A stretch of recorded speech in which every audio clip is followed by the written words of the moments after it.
I think we've made history today and again tomorrow in bringing man and biosphere concept to St. Kitts. We're very proud of the fact that it's the first English-speaking Caribbean state to identify and set up and be accredited as a biosphere site.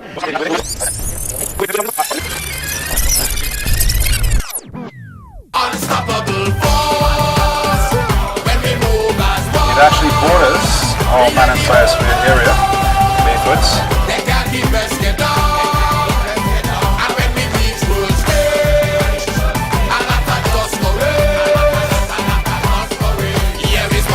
Right, so what we have here is a view showing more or less the entire swath of MAB, except we can't see the beach area where Keys is, and that's where we're heading to eventually.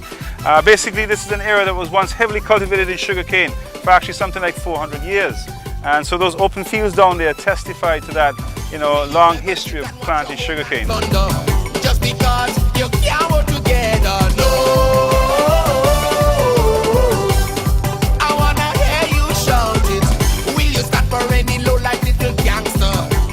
In St. Kitts, we will find bits and pieces of this colonial past used to give livestock water, used to for many different ways. So let me show the world that we can overcome our tribulations whenever we live and move as one. So let me...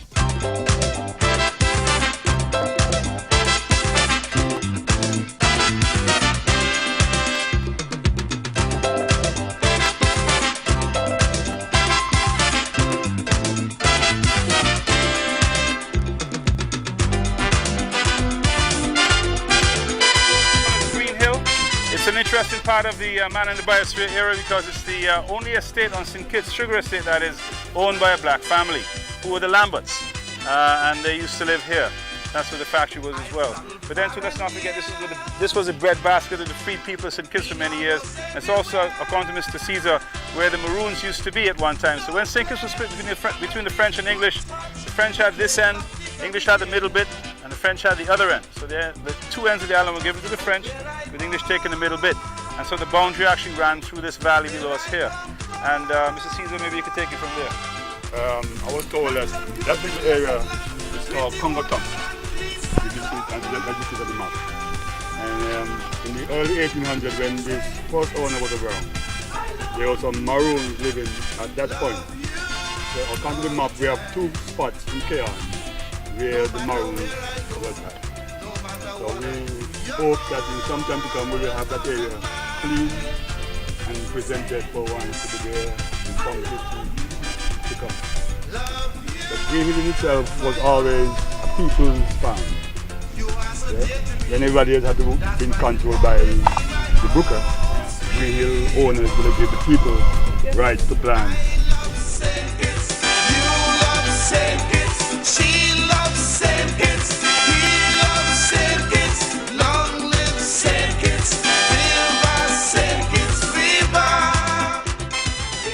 Okay, so we're just above our third largest town, known as Keon Village.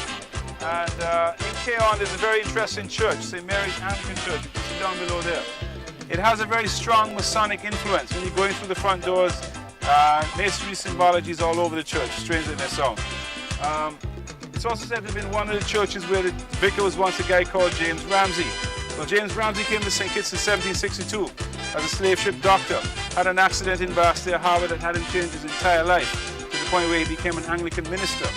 He then lived on St. Kitts for about 7 years and became a friend of the enslaved. And he would get up at the end of his service and tell the plantocracy that he thought it would be a good idea to give the word of God to the enslaved people. This is the kind of man he was. Eventually he was forced to leave St. Kitts prematurely because of the stand he took. And when he went back to the UK, he was said to have inspired John Newton to write the song Amazing Grace. Alright, so he was the guy that was here on St. Kitts. Then too, from this point we can see where there's one of our abandoned sugar factories, a place called White's Estate.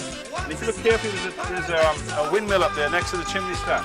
Well, for about, I'd say 15 years now, as part of my tour, the Offbeat Track Sugar Plantation Tour, where I highlight the legacy of sugar on St. Kitts, we go inside of that old windmill and talk about the workings of a sugar factory, how they actually made sugar at that site. And so that too is one of the, I think, important landmarks in this area here that should be looked at developing in some sustainable way.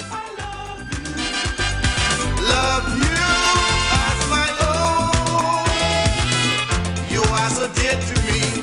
That's why you'll always be my home, sweet home. I love St. Kitts. You love St. Kitts. She loves St. Kitts. He loves St. Kitts. Long live St. Kitts. Viva St. Kitts. Viva! Viva!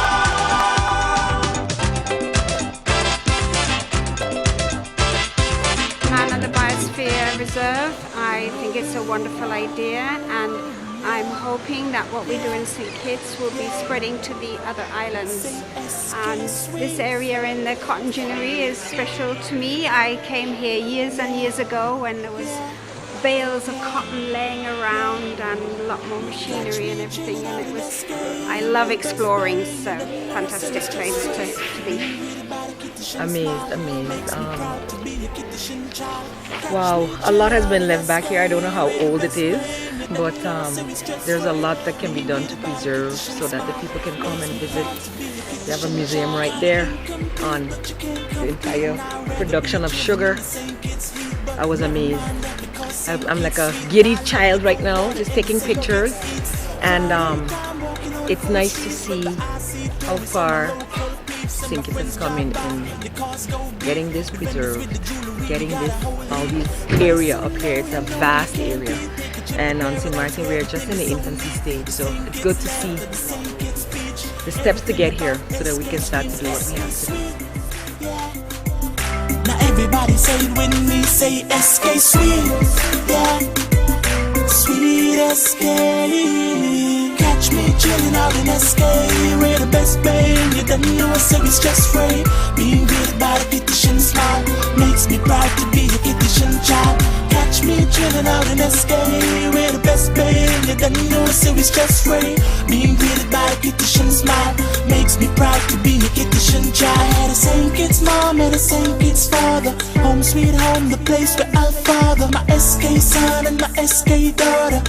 St. Kitts Sea Turtle Monitoring Network was started by Dr. Kimberly Stewart, who unfortunately couldn't be here with us today. But she started it in 2003 and started with a very bare minimum crew, and they would go and walk the beaches every so often. They would look for nests and they would record them. Since then we've actually got up to, how many cases? 3 or 4. We have multiple police officers that help us. We have international volunteers that come in and help us out.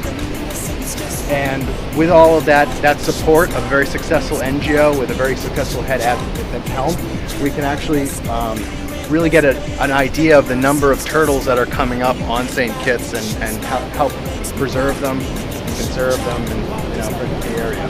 To St. Kitts and say thank you to all the natives. Man, St. Kitts is beautiful. We love it, and we gonna love it. We take it to the scenic way, right?